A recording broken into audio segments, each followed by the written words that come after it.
Yu was an ordinary boy with no special skills. But one day, he transferred to Saika Academy, a school for talented and elite students. Everyone there expected great things from him. After all, his late mother, Subaru Ayase, was a world-famous actress and a legend. People believed her son would be gifted too. But Yu was not special. He was below average at everything. Still, he tried his best. On his first day, he was thrown into a boxing ring to prove himself. His opponent, the vice captain of the martial arts club, was a strong fighter. You could barely stand against him. The crowd laughed, calling him weak and useless. They wondered how such a normal boy could be the son of Subaru Ayase, the genius actress. Yu got back on his feet and tried to remember his mother's face. He wanted to be strong for her. The opponent told him that the school's 3 royals were watching, 3 top students known for their unmatched skills. Maybe they would see something special in him. But Yu shouted the truth. "I'm not my mother!" He ran forward, full of spirit, but his punches were soft and slow. The fighter sighed, then slammed him to the ground again. Everyone stared in silence. Yu was just ordinary. Still, Yu smiled a little. He said softly, "The more people chase talent, the more they forget how to live." His opponent blinked, catching a spark in Yu's eyes, a familiar look, just like Subaru's. Maybe Yu didn't have her skill, but he had her warmth. Before the fight could go any further, a girl with orange hair rushed in. She kicked the trainer away, shouting, "You're a disgrace to martial arts!" This was Nico, a famous athlete and martial arts champion. 2 more girls entered, a blue-haired actress named Kazuki, and a green-haired genius named Miwa, the youngest title holder in shogi. Together, they were the 3 royals. They looked at Yu with high expectations. But when they learned how weak and talentless he was, they laughed. "There's no place here for someone like you," Kazuki said coldly. Yu didn't argue. He calmly replied, "I'm joining the general education course." The 3 were shocked. No one even knew their school had such a class. Before leaving, Yu was asked to clean the dojo as punishment. By evening, the place sparkled like a new palace. When Nico's team came in, they gasped. They had never seen the dojo so clean. As he walked home, he thought about his mother. She had always been praised for her beauty and talent, while Yu had struggled to find his own worth. He tried many things, music, art, sports, but failed every time. Slowly, he drifted away from her, feeling unworthy. Near the end of her life, they finally reconnected. They watched an old drama together where Subaru played a kind housewife. In the show, every episode ended with a warm family dinner. His mother smiled and said she always dreamed of having a happy family like that. When she passed away, her last words to Yu were simple: "Go and find your own family." So Yu decided to move into the home of his mother's old friend, Mr. Mikadono. The man had offered him a place to stay, as thanks for Subaru's kindness in the past. Yu took his bag and set off, ready to start fresh. When he entered the mansion, he was amazed. It was huge and beautiful. But soon, a girl came running in and attacked him. It was Nico again, thinking he was a burglar. Yu tried to explain, but she slipped and fell. Yu chuckled and said, "Even geniuses can fall sometimes," handing her a towel. Then Kazuki and Miwa showed up, glaring. "What are you doing in our house?" they demanded. Yu was shocked. It turned out this was their home. Just then, Mr. Mikadono called. On the phone, he explained that Yu's mother had been his dear friend. He wanted Yu to live there as family, and yes, the 3 girls were his daughters. Yu turned to the sisters. He remembered his mother's final wish. Maybe this was his chance, to build a real family. The girls weren't happy, but they couldn't say no to their father. When Yu started unpacking, he looked around and froze. The mansion was a complete mess. Dirty dishes, laundry everywhere, dust on every surface. The 3 genius sisters were terrible at housework. Kazuki tried washing dishes once but broke them all. Miwa and Nico never cleaned either. They argued with Yu, teasing him about his low test score. "You only got 45. He corrected them with a grin. It was 42. While they argued, you quietly picked up a broom. In no time, the whole mansion was shining like a 5-star hotel. The girls stood stunned. The next morning you woke up early. It was a weekend, and he hoped to spend time with them. But the house shook like an earthquake. Nico was in her dojo, smashing tiles with her fists. Miwa was yelling at her AI opponent while playing shogi. And Kazuki was mixing strange drinks in the kitchen, calling it her morning routine. You tried inviting them to breakfast, but they were too busy. Feeling lonely, he remembered how his mother used to cook only for herself. He sighed, wondering if geniuses were all the same, so focused on their work they forgot about family. Just then, Nico walked into the kitchen. She looked at the food he made but said, "It's not balanced. Too many carbs. I need more protein and vitamins." You laughed softly. "Do you calculate your meals before eating?" Nico nodded seriously. As the sisters rushed out for their day, you called after them. "Wait! You forgot something!" They turned around, panicking, checking their bags. Then he smiled and said, "Have a good day." The girls blinked, surprised. Their cheeks turned pink.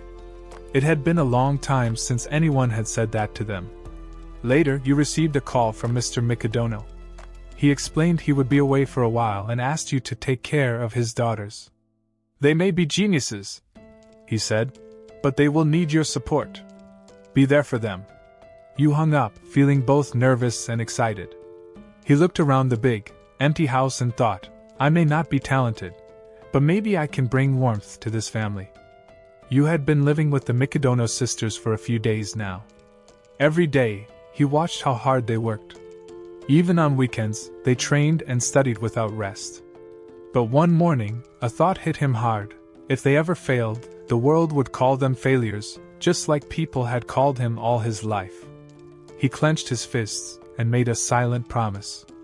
So you began a new mission, to understand each sister better and bring them together as a real family. His first plan was simple but heartfelt: family dinners. That evening, the first sister to return home was Nico. When she stepped inside, she suddenly froze. She had completely forgotten that you.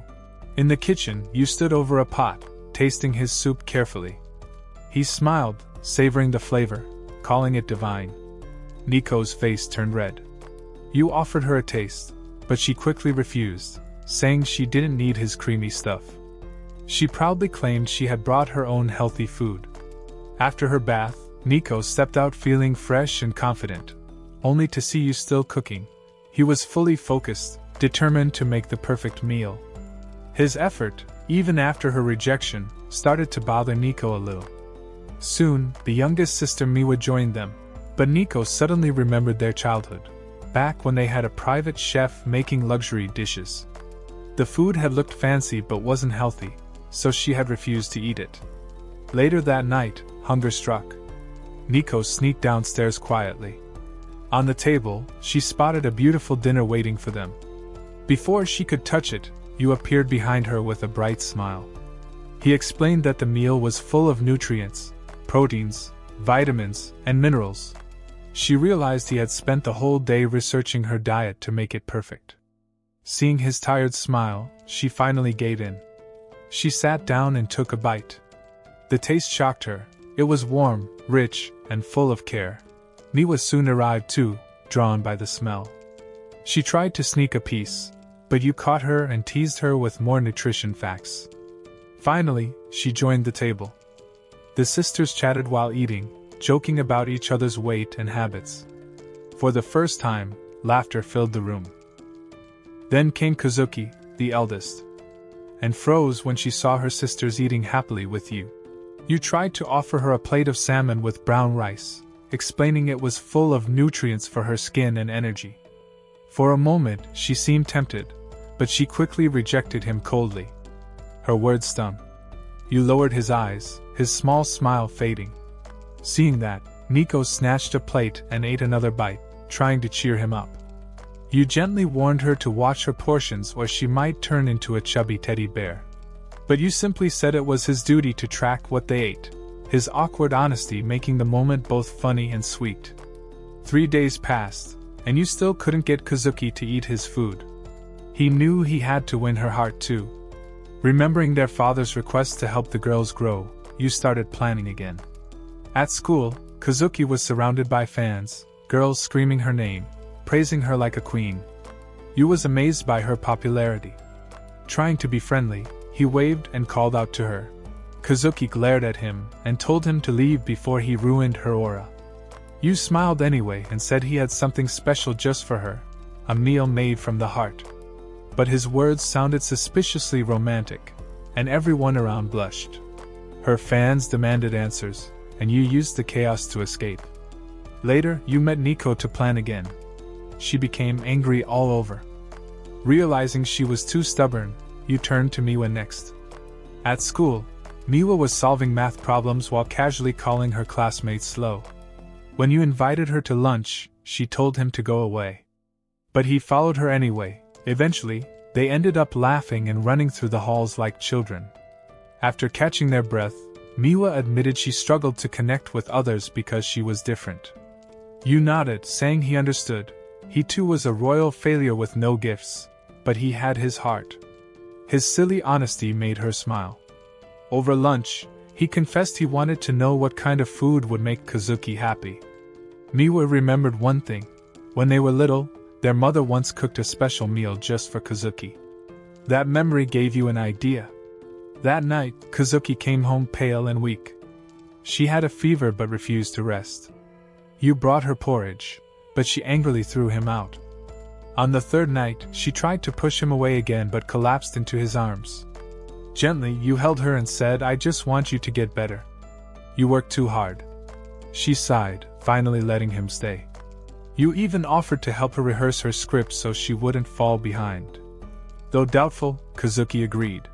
His acting terrible at first, so bad she slammed the door in his face. But he didn't give up. Each day, he practiced again and again. Though clumsy, his effort touched her heart. One morning, something changed. When he spoke his lines, they carried real emotion, the pain of failure, the love of family. Kazuki was moved. She smiled softly and said, "You may be a peasant, but I'll allow you to serve me dinner." Blushing, she quickly added a list of foods she didn't like, hiding her embarrassment. The next morning, Miwa and Nico stared in shock as they watched Kazuki quietly enjoy Yu's cooking. The sisters could not believe their eyes. Finally, Yu sat down. He had done it. He made food the sisters truly liked. But the next day, a new surprise waited for him. The girls told him they would be out all day for practice, and wouldn't need him to cook, feeling like a lonely house husband after a divorce. It wasn't the first time he felt this way. His mother had also been away from home for months at a time because of her acting career. Once again, he felt that same gap between himself and the talented sisters. Looking out the window, Yu remembered a small note his mother once wrote in the hospital.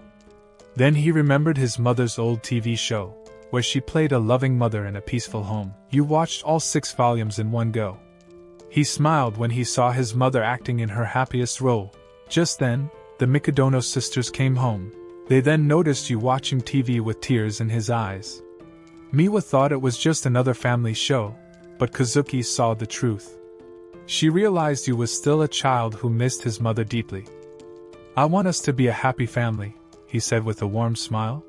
The sisters froze. Still, Kazuki asked curiously, "How can we be a family?" On TV, a scene showed a man proposing to a woman. The sisters turned pale, thinking Yu was about to do something crazy. Kazuki even caught herself imagining marriage for a split second. Nico muttered that she'd rather train than marry a fool, and Miwa blushed. Suddenly, Yu stood up proudly and said, "I've already decided. It's you, Nico." The sisters gasped, completely lost. He explained he needed to know whether Nico was his little sister or not. The girls face-bombed and called him an idiot. Later, while Nico was taking a bath, she heard Yu scream in the kitchen. Thinking someone had broken in, she rushed out, wearing almost nothing. Realizing her state, she screamed and ran away, bumping into Miwa. Miwa noticed her sister's red face and began analyzing the situation like a detective. Just then, Yu appeared with towels, and when his hand brushed hers, Miwa's face turned bright red. Then Kazuki entered inside. You asked Kazuki to help him put away a pot on a high shelf. When she finished, he thanked her with a gentle smile. She tried to stay calm, pretending it didn't affect her, but her sisters saw her blush and started teasing her. Soon all three were arguing again about who was the biggest fool in love. Finally, you shouted, "Stop it! We're family!" The girls paused, unimpressed, leaving you alone. He looked around at the messy living room and sighed before cleaning up. While tidying up, you found an old photo of the Mikadono sisters as little girls. They looked so cute and innocent that his heart melted. He wondered how they had changed so much. Smiling, he thought it would be nice to take a new picture together under the cherry blossoms. But when he asked each sister who the photo belonged to, they all slammed the door in his face. You sighed, thinking one of them must still treasure their childhood memories, even if they wouldn't admit it. The next morning, each sister left for her own event, giving you no chance to ask more.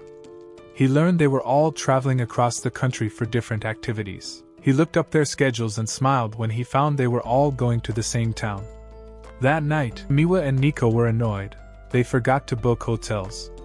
You grinned and told them he already did it for them. Miwa pouted, saying she couldn't be happy eating bad food for 2 days. You teased her, asking if she couldn't go a day without him making her blush. Later, Miwa joined a shogi tournament and won easily. On her way back, she saw cherry blossoms and remembered their childhood. When she reached the hotel, she was shocked to see Kazuki checking in disguise. And then Nico arrived too. He had booked one room for all three, so they could have a nice girls' talk. They asked why he was there, and you said he was their guide for the festival. He planned to get a new family photo. The girls rejected the idea, but you convinced them to visit a famous shrine together and that the town had amazing seafood. Finally, Kazuki agreed and suggested shopping for new clothes. At the kimono shop, they picked elegant styles for Kazuki and Miwa, but Nika looked unsure. You noticed her hesitation and gently handed her a beautiful, feminine kimono, saying she looked cute and it suited her best. Nico blushed hard. She walked into the changing room and came out transformed, her hair tied up, her eyes shining. All three siblings froze in awe at her beauty. You and the three sisters went out together to enjoy the big festival in town. The place was lively, filled with colorful stands, games, and delicious food smells. Miwa mentioned she was getting hungry, so you gently reminded her not to wander too far away in the crowd. But suddenly, people in the festival recognized Kazuki. In an instant, a large group of fans rushed toward her, shouting her name and begging for autographs. You had hoped this trip would bring the sisters closer together, but instead Kazuki slipped into her usual actress mode. While her sisters tried food, Kazuki kept smiling politely at fans. She felt a little nostalgic for simpler times, but quickly brushed the feeling away. Not far from her, a young girl broke her sandal and tripped. Before she could hit the ground, Kazuki caught her like a princess in a fairy tale. Everyone gasped, and even those who weren't fans clapped for her kindness. Kazuki helped the girl to a seat, looking like a perfect star once again. Meanwhile, you were struggling to keep track of her in the crowd. When Kazuki tried to move away, more fans followed her. Just then, someone suddenly pulled her into the bushes. Kazuki prepared to fight, thinking it was a kidnapper, but it was only you. She exploded with anger, ready to yell at him. But you stayed calm and told her to just sit and eat the food he had brought. She turned away with a pout, saying he couldn't always bribe her with food. But you noticed she had hurt her foot. Without hesitation, he carefully wrapped it with cloth and told her she didn't need to always match people's expectations. "Be yourself," he said softly. His gentle words and touch made Kazuki blush like a shy schoolgirl. Elsewhere, Nico was terrible at festival games. She failed again and again, her face turning red as she couldn't even catch a single salmon. Miwa laughed at her sister's clumsy effort. Just then, Kazuki and you appeared again. To help her move incognito, you had given Kazuki a funny mask to wear. Nico teased her, saying she should wear it all the time since her normal face looked so scary.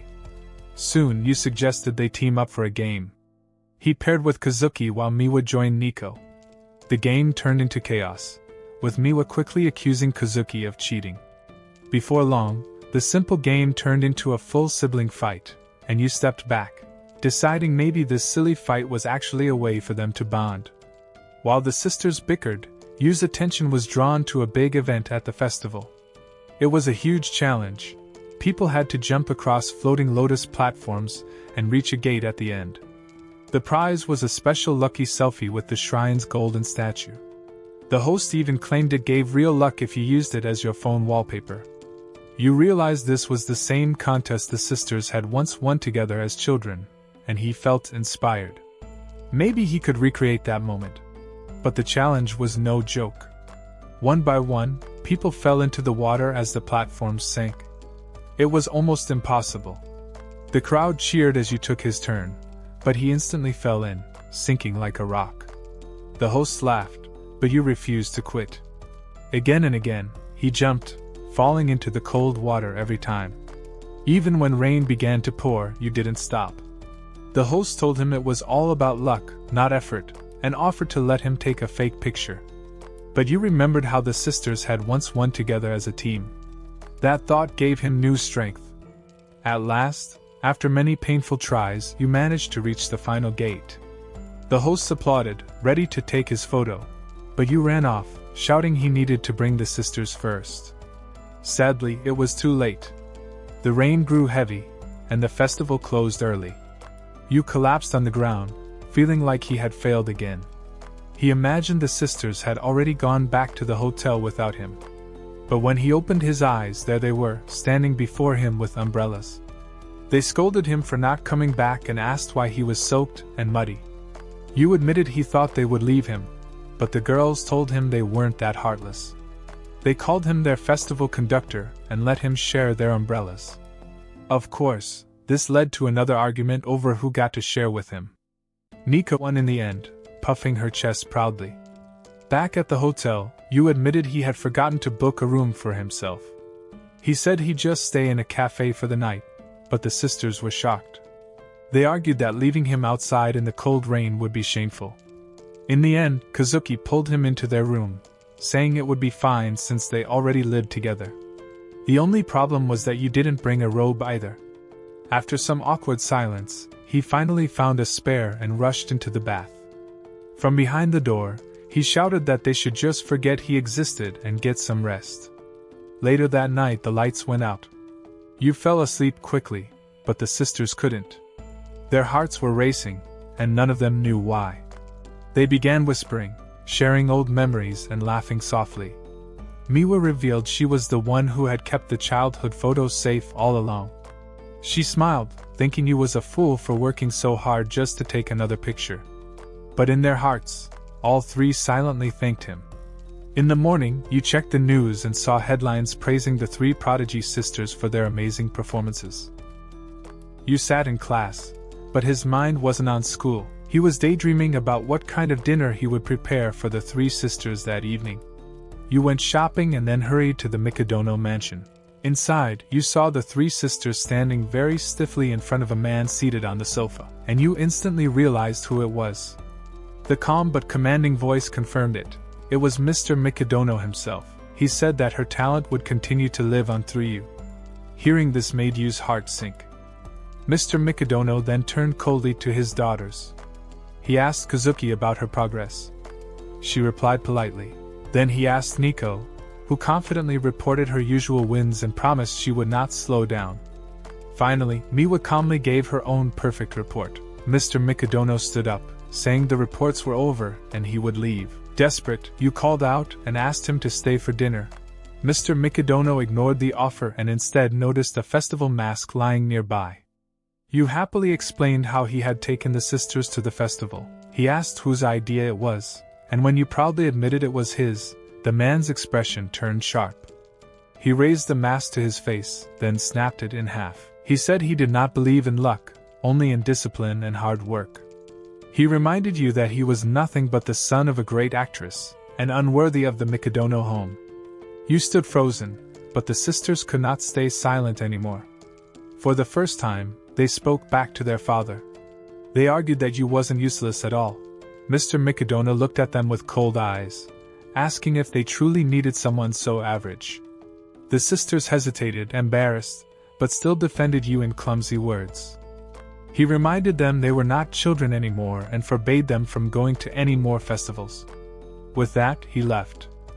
You tried to lighten the mood, but Nico gave him a small. She said they no longer had time to enjoy his cooking. A week passed, and it was as if nothing had changed, except it had. Nico stayed late at practice again. The way she used to before used meals had pulled her home early. When she ate now, the food felt tasteless compared to what you made. Kazuki tried drinking her healthy smoothies, but even they no longer satisfied her. Miwa nibbled her snacks without joy. Each sister secretly realized that life without Yu's warmth felt empty. Yu also felt lonely. He remembered the drama his mother had once acted in, the one about a warm family, and thought, I want to create something like that too. The sisters left the house as usual. But something felt wrong. Yu didn't greet them with his cheerful, "Have a good day." Nico felt an unexpected sadness at the silence.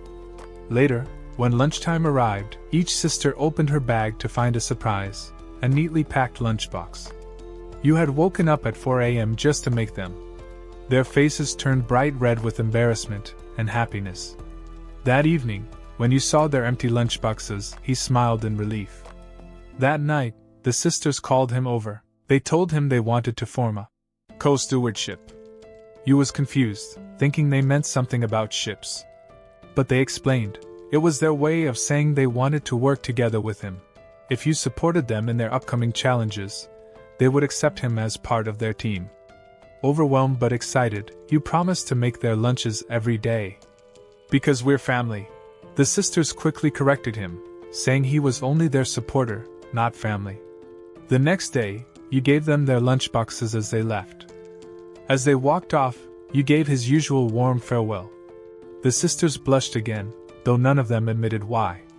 That evening, Yu was in the kitchen experimenting with flour, planning to make healthier udon, and found him slipping and falling clumsily on the floor. They laughed at his silliness but still joined him for dinner. The food was plain that night, but strangely, that plainness brought them comfort. Later, as you washed dishes, Kazuki came in and awkwardly offered to help, saying she was trying to work on her feminine side. They talked about her audition, and Kazuki admitted nervously that it was her first time playing a girlish role. You noticed the bandages on his own hands from burns. Suddenly, you slipped again, bumping into Kazuki and ending up with a nosebleed. She fell on top of him, their lips almost touching. Flustered, she quickly stood up, brushing it off as an accident.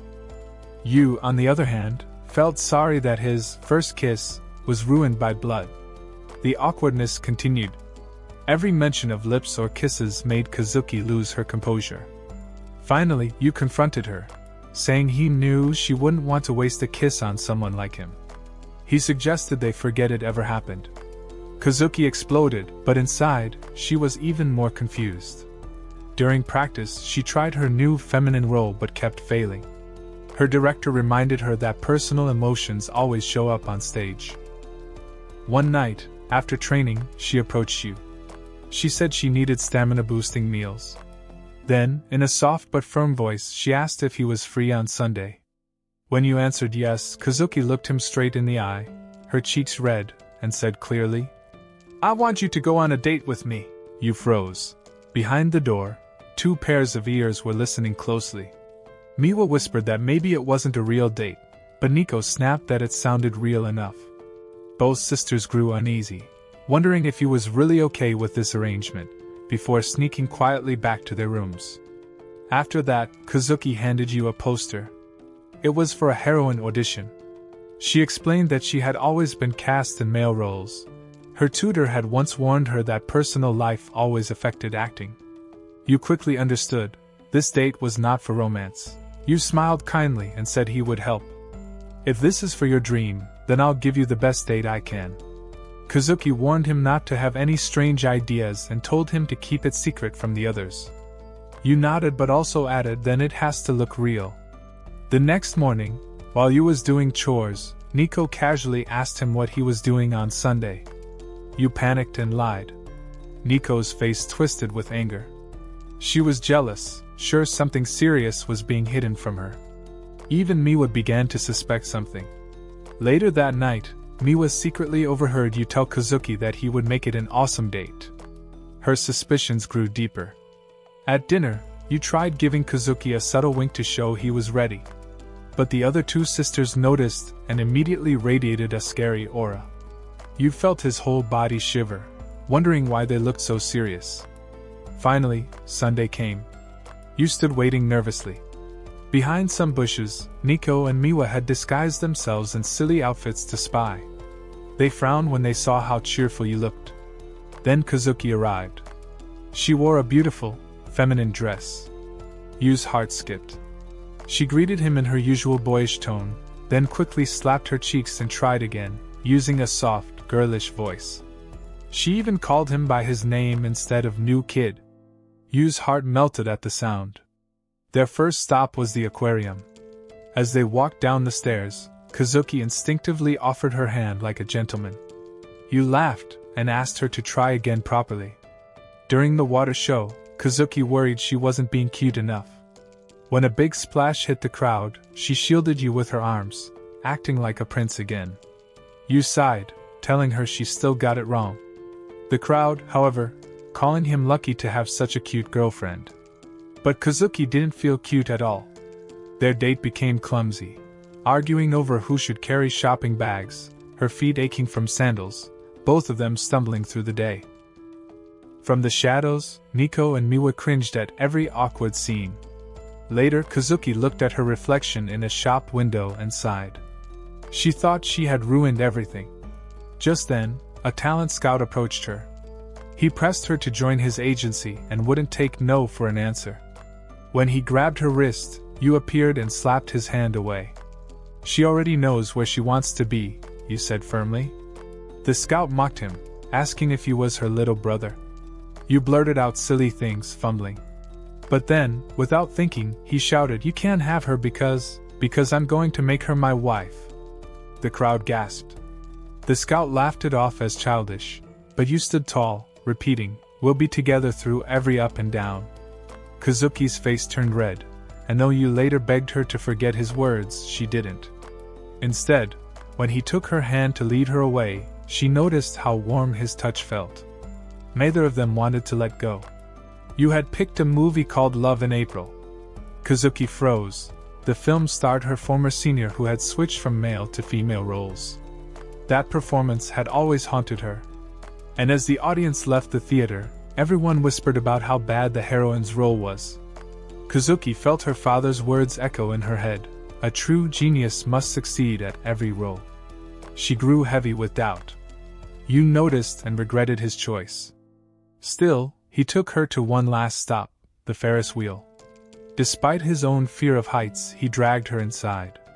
Nico and Miwa watched in shock, impressed that Yu was actually pushing forward. At the top, Yu trembled from fear. Kazuki asked why he chose this ride. "Because it has to be the perfect date," he shouted. Then, stumbling over his words, he accidentally called her my heroine ever. Kazuki laughed softly, amused by his failure. Yu then reminded her of every silly moment they had shared that day.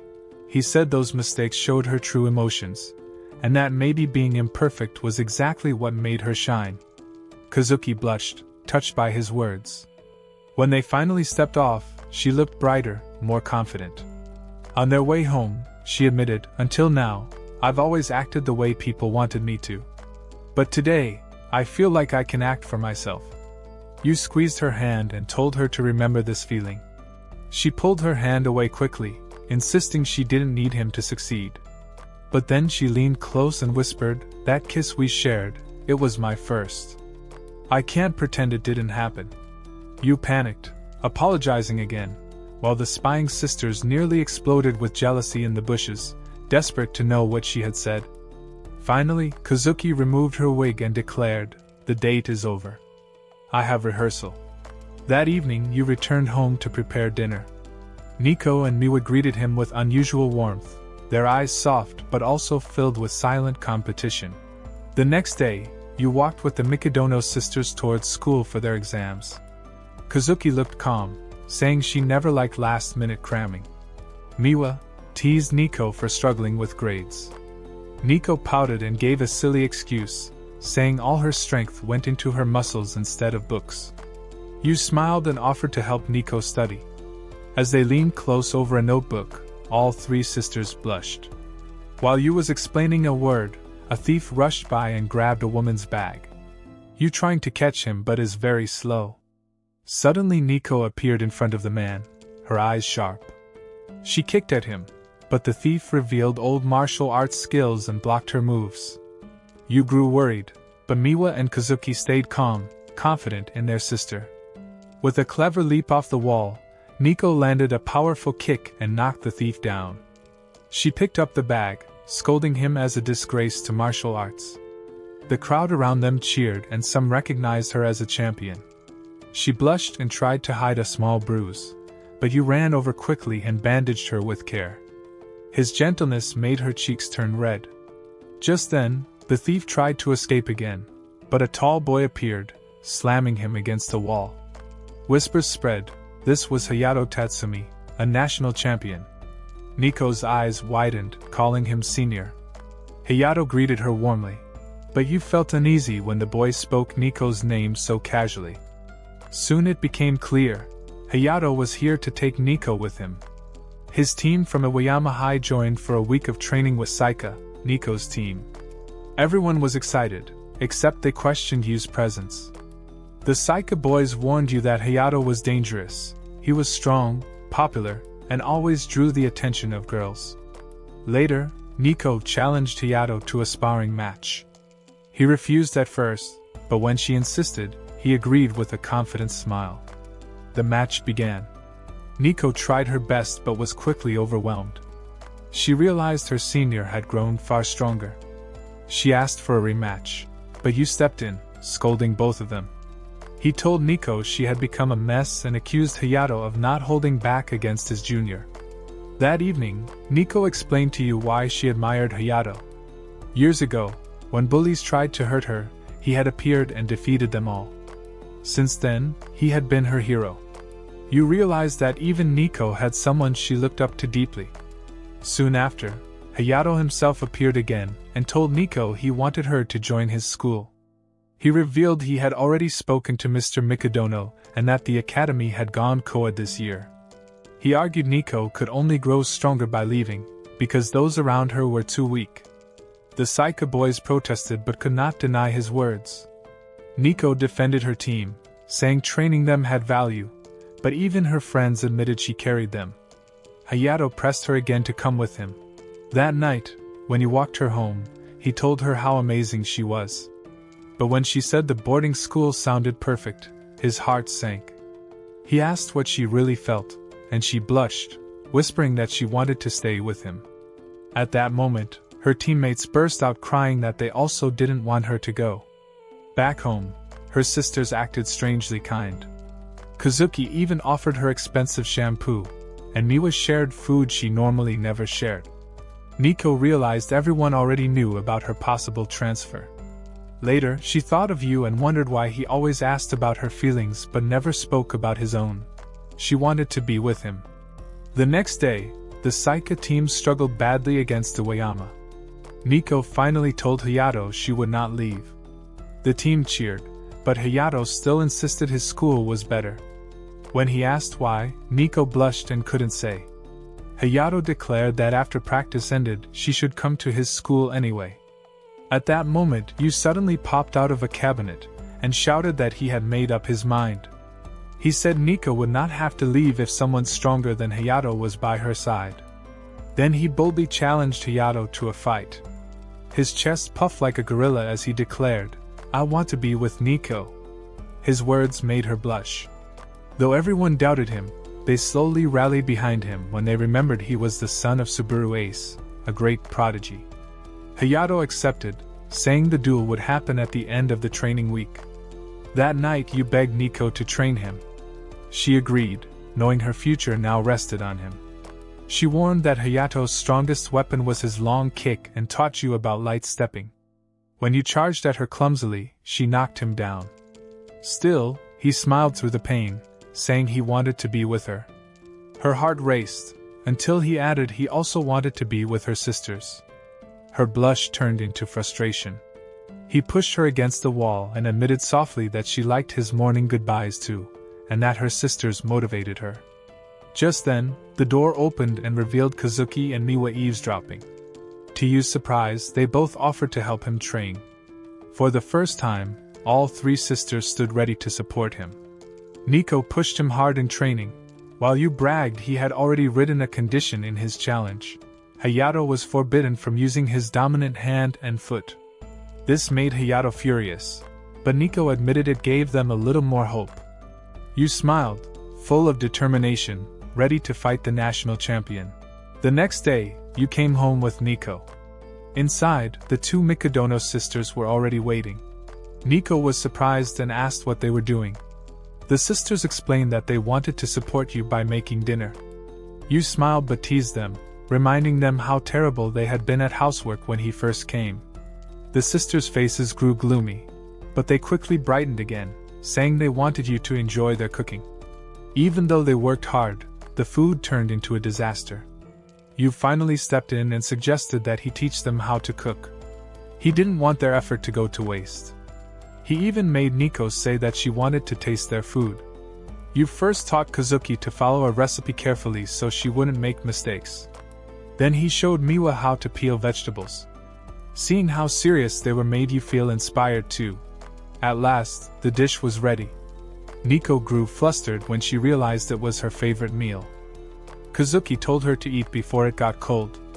Nico took a bite and found it surprisingly delicious. When Yu tried to eat, his arm shook badly and the spoon slipped. Miwa quickly offered her spoon and fed him, which shocked the others. Yu told her it tasted great, making her blush. Not wanting to be left behind, Kazuki cooled a spoonful with her breath and fed him too. Nico looked confused, never having seen her sisters act this way before. Yu, however, was treated like a prince as the girls continued. After training, Kazuki brought Yu a towel while Miwa offered honeyed lemon slices to help his tired body. Nico grew annoyed at her sister's special attention. The next day, with only 2 days left before the big match, Hayato walked down the hallway thinking about Nico. When Nico appeared, Hayato told her that her spirit had grown weak. He promised that after he defeated Yu in 2 days. Later, while teaching Yu, Nico noticed his punches were stronger. But her mind returned to Hayato's words. She apologized for dragging Yu into her problems, admitting she was supposed to be the strong one. Everyone expected her to be dependable. She wasn't sure if that was all she wanted to be. She remembered being scared, tempted by girlish things, and told herself that the real Nico could not be feminine. Yu told her she was wrong. He reminded her that when he first met her, he thought she was a monster, but soon learned she was also kind and curious about beauty and flowers. Embarrassed, Nico shouted at him, but Yu explained there was nothing strange about it. There was no right or wrong side of her. Being both strong and sometimes vulnerable was what made her truly Nico. Nico blushed, then punched Yu so hard he flew across the floor. Sitting down, she admitted she wanted to make her own choices, but also wanted his help. Yu promised they would face Hayato together. On the day of the match, Kazuki and Miwa rushed through their own rehearsals so they could come watch. At the arena, Yu stood before Hayato with Nico at his side. He boldly asked for 2 matches. If Nico defeated Hayato, there would be no reason to take her away. Bowing deeply, Yu begged him to accept. The crowd mocked Yu, and Nico worried he was making himself look like a villain. But Yu said this was his plan to protect her. He would fight first, weaken Hayato, and give Nico an advantage. Nico realized he meant to be a sacrifice. When the match began, Yu stepped forward, determined to prove the results of his training. But he was instantly defeated and beaten badly. Yu apologized to Nico, but she told him it was okay, his effort had been real. Then she walked onto the battlefield. At first, Nico fought brilliantly. Her speed impressed everyone, and she even pushed Hayato onto the defensive. Her teammates cheered, and one gave her the nickname Thunderbolt of Saika. But soon, she realized Hayato was predicting every move. He struck her with precise punches, leaving her only 1 point from defeat. Losing confidence, Nico almost gave up. Hayato told her to stop embarrassing herself and come with him. But you shouted from the side, rallying the crowd into cheering for her. Startled, Nico laughed, realizing you had always been strange but genuine. Remembering his words that it was okay to be vulnerable, she felt her confidence return. This time, she changed her style. Her movements became unpredictable. She landed an upper kick, then used tricky feints and unorthodox moves that surprised even her own team. You watched her smiling during the fight as she caught up to Hayato's score. Her sisters arrived, worried about the outcome. But Nico declared that this side of her was also real. With one last upper kick, she defeated Hayato completely. The stadium erupted in cheers. Nico blushed as she looked at you. He ran over with a towel to wipe her tears. Leaning on his shoulder, Nico softly asked if it was okay to cry after a victory. That evening, after the match, Hayato was about to leave. Nico stopped him and apologized for not going with him. Hayato admitted something surprising: you had actually hurt him. He showed a mark on his leg and explained that you had been aiming for that one spot the whole time. Then Hayato grew serious and confessed that he liked her. He asked her what she thought, but when she couldn't answer, he told her she didn't have to. He praised her growth and walked away. When Hayato left, Nico suddenly thought of you. She wondered if maybe she had feelings for him instead. That night, Nico returned home, but when she stepped inside, she found the house decorated for her. You greeted her warmly, saying they had prepared a small party. Nico noticed his hands were covered in bandages. She told him to rest, but you insisted he was fine, while Nico placed her hand over Yu's. She asked if he ever wanted anything for himself. She asked him to name anything. You smirked and said he wanted her to be his for a whole day. You continued to play the villain, saying he could have all three of them. With a childish smile, he asked if they could all go to a theme park together. Nico asked if that was really all he wanted. You explained it had been his dream to go to a theme park as a family. Just then, Nico's father called.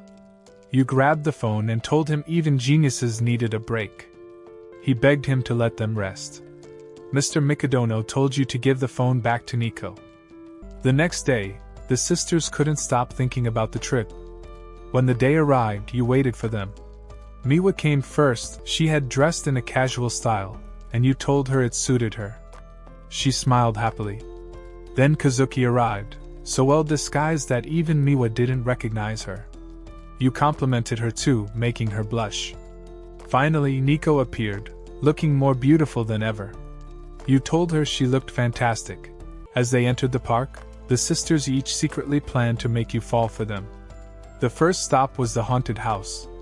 Kazuki wanted to act terrified and cling to you like a heroine.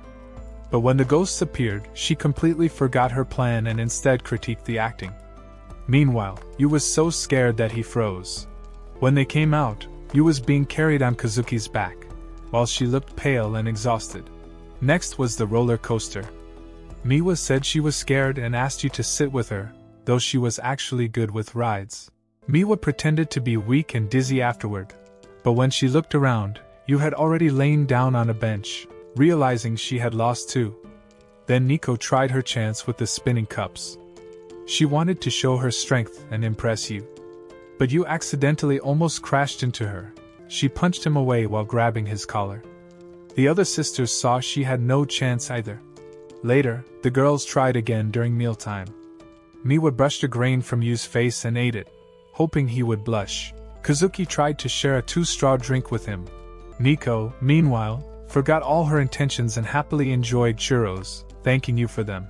On the way home, they wondered why you had invited them if he couldn't handle the attractions. Then they realized he simply wanted them to enjoy time together as a family. Nico even took a selfie with him to remember the day. Her sisters also praised him, telling him he was doing great as their supporter. Their kind words finally made you blush. As the train carried them home, Miwa noticed a poster showing her next opponent, Sakura Yayatome. The next morning, Nico and Kazuki woke up with new motivation. He wished them a safe practice. Both sisters answered him at the same time. They blushed a little. After they left for their training, he noticed Miwa's school bag sitting on the shelf. When he realized she had forgotten her lunch. You knew Miwa loved her food and that skipping it could make her weak. He decided to deliver the lunch to her. On his way, you came across a girl reading a book while walking under the hot sun. She seemed unusual. She bumped her head on an electric pole and nearly tripped over uneven pavement. You rushed to help her, but she walked past him as if she didn't even notice.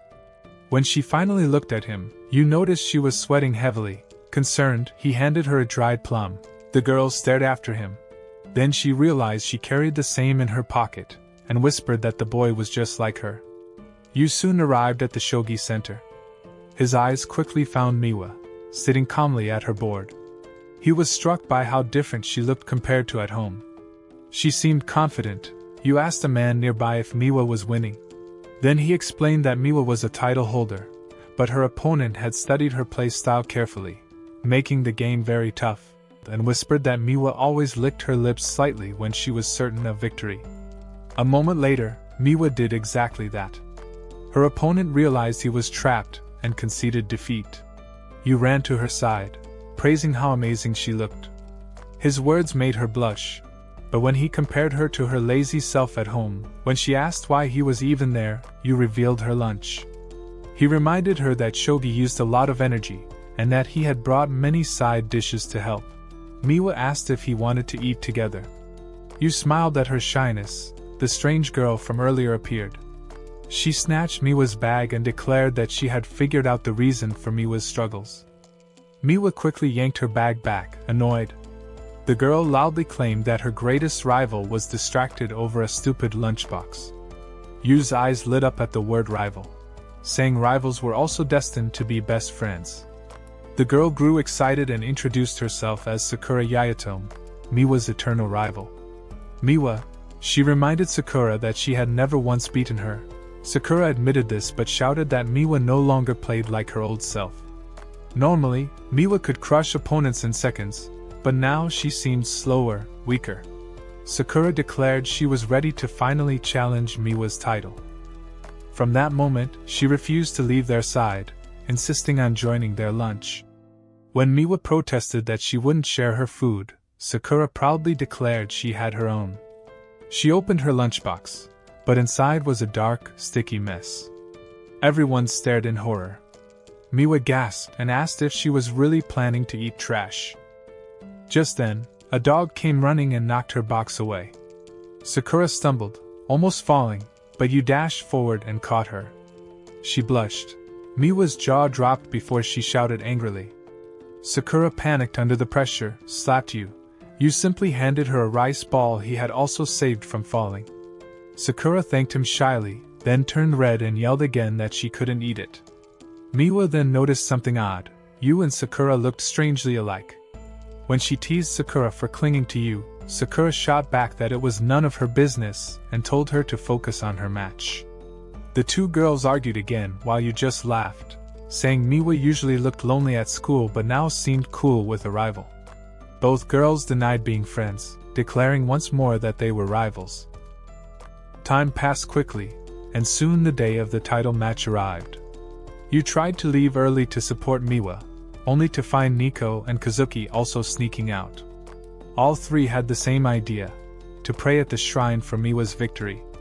At the shrine, they were surprised to find Sakura already there. She admitted she knew she was weaker than Miwa, so she was willing to rely on even a small chance to win.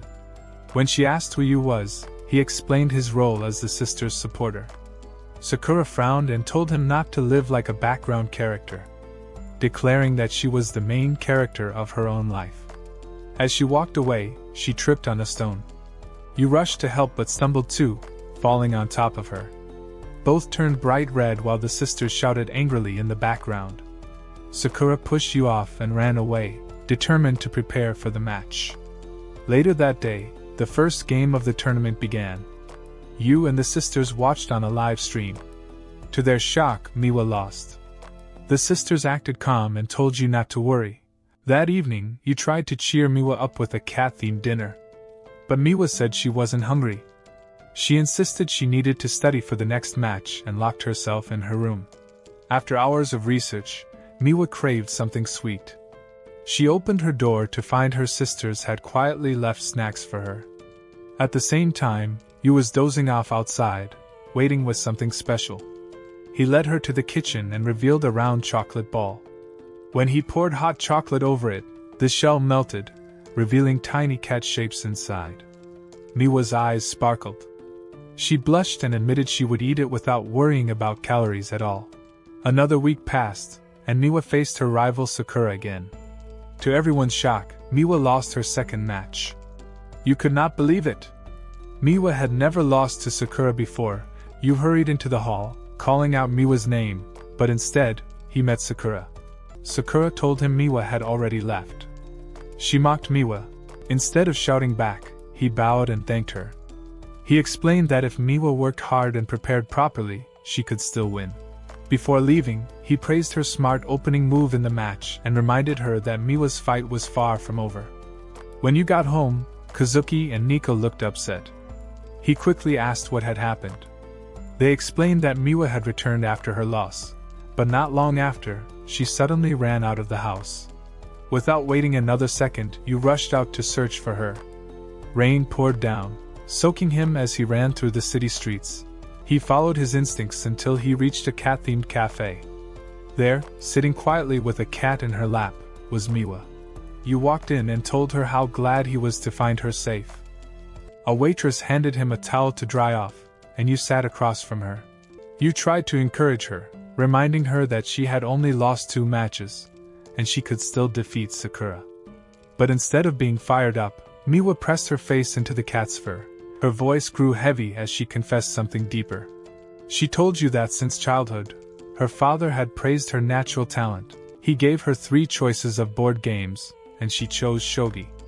From then on, she broke records and became the youngest champion, making her father proud. She remembered asking them why they worked so hard. Kazuki had answered, "Because I love shining brightly on stage." Miwa could never feel the same way. She realized she was only using shogi as a tool for recognition, not passion. Compared to her sister's true devotion, she felt like a failure. Tears filled her eyes. She broke down completely. You gently patted her head, thanking her for trusting him enough to show her weakness. Miwa cried harder, whispering that she did not want to go home. When he took her hand and led her outside, she noticed the area was filled with hotels, and her mind panicked with wild thoughts. But you surprised her by simply leading her to the Hinokuma superstore. When you asked what her sisters might like, Miwa thought carefully. She said Kazuki, who loved coffee. For Nico, who loved cute things, a small adorable cupcake would be perfect. That night, they sneaked into the school kitchen to prepare the treats. Miwa was surprised at Yu's skill and teased him about being a failure with hidden talent. He then shared a story about his late mother. When Yu was a child, he always felt inferior to his mother, who was skilled at everything. He avoided her for years. But one day, he tried making breakfast. When she tasted it, she smiled and praised him, saying it was delicious. That small moment of praise made him want to keep cooking. But his dishes always turned out bad, and eventually he gave up. Only when his mother was hospitalized did things change. She told him, in a quiet voice, that she wanted to eat something he made. Yu researched, practiced, and failed many times, but finally baked something she loved. Through this, he realized his food could bring smiles and happiness, and that thought kept him going. He told Miwa that she probably felt the same when buying things for her sisters, imagining their happy reactions. At last, the treats were ready. Yu said her sisters would love them, and Miwa's heart grew warm. Later, after Yu fell asleep, Miwa shaped a marshmallow sweet into something that looked like Yu and whispered her thanks to it. When they returned home, Kazuki and Nico scolded Yu for being late. But Miwa stepped forward, defended him, and handed them the gifts. Yu quickly claimed she had made them herself. Kazuki enjoyed her dessert, while Nico argued hers looked better. Finally, Miwa shyly handed Yu the one she had made just for him. He accepted it with a smile. The sisters teased her when they noticed it looked like him, except the hairline was receding. Realizing what she had done, Miwa blushed furiously. The next day arrived. This time, Miwa walked in with her head held high, determined to give her very best. Before she could enter, she heard a familiar voice. Yu was there, standing with Kazuki and Nico. They had come to cheer for her. Yu told Miwa that they would be watching the live stream, supporting her every step. Kazuki encouraged her too, saying she should defend her title as champion. But Miwa surprised them by calmly saying she no longer cared about the title. This made her sisters nervous, and Yu asked with worry if she even planned to continue playing. Miwa only smiled mysteriously and said nothing more before walking away. On her way to the hall, she remembered Yu's words about cooking, how he got better by making others happy with his food. She also remembered how her sisters and father once recognized her talent. Holding on to those memories, she thought to herself that if she won today, it would not just be her victory but a victory for Yu too. Looking at the family photo with Yu in it, she quietly promised to make everyone happy. Inside, the game hall was heavy with tension. Miwa was one loss away from losing her crown, and her opponent, Sakura, looked ready to finally achieve her dream. When Miwa entered and sat down, her aura felt different, powerful and confident. Sakura immediately noticed. It was the same presence Miwa had when they first met, the aura of a genius. That memory pulled Sakura back into her childhood. She remembered being clumsy, breaking things, and losing friends. She was lonely until her father took her to her grandparents' house. There, her grandfather introduced her to shogi. At first, she thought the rules were silly, but when her grandfather explained how even a pawn could rise step by step and become strong, something inside her changed. From that day, she started practicing. While other children played outside, she studied shogi with her grandfather. Slowly, she became better, even surpassing him. Years passed, and she entered tournaments. But at the Junior National Shogi Championship, she faced Miwa, the prodigy. Miwa crushed her without effort, leaving Sakura heartbroken. She questioned herself, wondering if she could ever catch up. Even at school, she was mocked for her poor grades. Then, one day, Miwa stepped in to defend her. At first, Sakura felt humiliated, as if Miwa was pitying her. But when Miwa encouraged her, praising how she used pawns, Sakura remembered her grandfather's words. She realized she was like a pawn herself, slowly moving forward step by step. With fire in her eyes, she challenged Miwa, calling her a rival. Miwa thought she was strange, but that moment planted the seed of determination in Sakura. Now, in the present, the two girls finally faced each other seriously. Sakura felt proud that Miwa was looking at her as a true opponent. The match began, and both players fought fiercely. The audience could not tell who would win. Sakura tried to calm her nerves, hearing her grandfather's voice in her mind. But when Miwa licked her lips, Sakura knew she was finished. In the end, Miwa won the third match. Miwa also won the fourth match, which meant everything came down to the fifth and final game. Her sisters watched anxiously, while Yu's silly attempt at wearing a cheerleader costume only earned him scolding. The final showdown began, the so-called pawn against the true prodigy. Outside the match, Nico trained harder than ever, not wanting to be left behind by her sister. Kazuki also focused on her own work, and Yu kept supporting them all. In the end, Miwa defended her title. As reporters swarmed her with questions, she ignored them and ran straight to Yu. She found him crying and told him to breathe slowly. Yu tried to copy her words in a funny way, which made her laugh. She had worked so hard just to see his smile again. Yu congratulated her, and Miwa realized that his cheerful face was all she wanted to protect. Without thinking, she hugged him and even kissed his forehead.